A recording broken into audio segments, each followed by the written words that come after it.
Today, we're going to talk about a kind of unseen guardian, a set of rules that protects one of Malaysia's most powerful industries. It was born way back in 1984, and we're going to figure out if it's still up to the job in today's world. Let's dive in. Think about it. Petroleum. It's pretty much the lifeblood of our world, right? It fuels everything from our cars to our industries. But here's the thing. With all that power comes some serious risk. When things go wrong, they can go catastrophically wrong. So making sure it's all handled safely, that's not just important, it's absolutely critical. Okay, so to really get why we need this guardian in the first place, you have to understand the world it's protecting. So let's do a quick breakdown of the massive journey oil and gas takes from the ground to you. It all boils down to three main stages. First, you've got the upstream. That's all the work of finding and drilling for the stuff, often way out in the middle of the ocean. Then comes the midstream. This is basically the logistics phase, moving all that raw material across huge distances in pipelines and on giant tankers. And finally, downstream. That's where crude oil gets turned into the products we actually use every day, like gasoline. And trust me, every single one of those steps has its own set of dangers. So when you have an industry this complex and this risky, you absolutely need a strong rulebook. And that brings us to Malaysia's main line of defense in this whole game. Malaysia's history with oil goes back over 100 years, starting with that first well drilled way back in 1910. Now, as the industry just exploded in size, so did the need for some serious oversight. That led to the creation of Petronas in 1974, which was a huge deal for centralizing the industry. And just a decade after that, as the risks became clearer, the government put a specific law in the books just for safety. And this is it. This is our unseen guardian, the Petroleum Safety Measures Act of 1984, or Act 302. Its mission sounds pretty simple, but it's massive. Create one single set of safety rules for everything, from moving petroleum to storing it and using it. And believe me, this thing is thorough. We're talking 48 different sections that cover pretty much everything you can think of. Rules for trucks on the road, ships on the water, pipelines underground, you name it. It even gets into the specifics of storage and handling. So, the big question is, has it actually worked? For almost 40 years, how has this act done its job? Let's take a look at the good it's done. Oh yeah, the impact has been huge.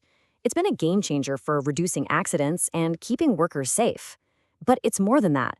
By making sure transport is safe, it also helps stop environmental damage and, saves a ton of money by preventing those costly disasters. It's like a ripple effect of safety. Let's make that a little more real. The law says that if you're going to store or handle petroleum, you need a license. It makes sure containers are labeled properly and that there are strict rules for handling it. And these aren't just bureaucratic hoops to jump through. These are real, life-saving rules that protect everyone, from industry workers to you and me. And it's not just about people, it's also a huge win for the environment.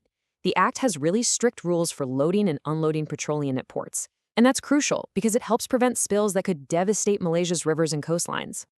Okay, so it all sounds pretty good so far, right?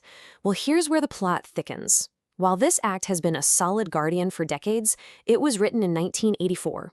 And while the world is a very different place now. And this is the question at the heart of it all.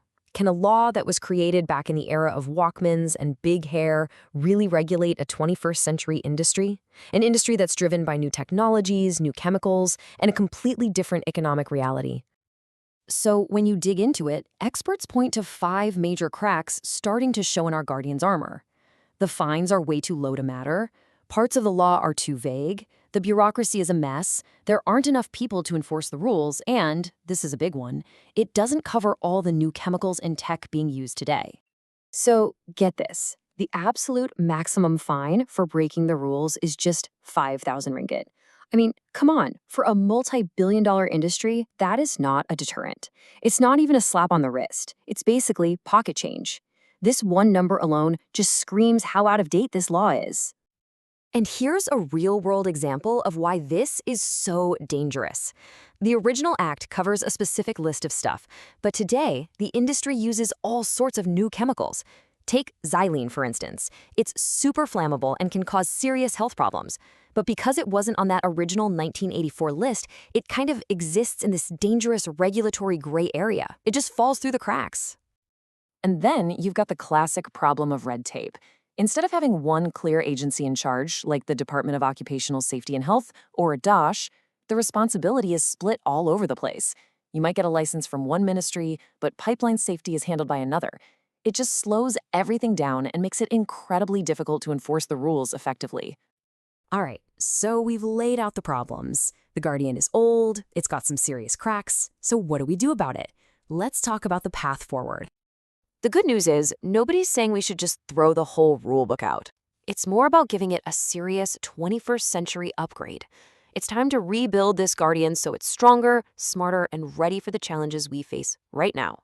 And the plan to get there is actually pretty clear. Step 1, update the law itself. Jack up those penalties so they actually mean something, and add new materials like xylem to the official list.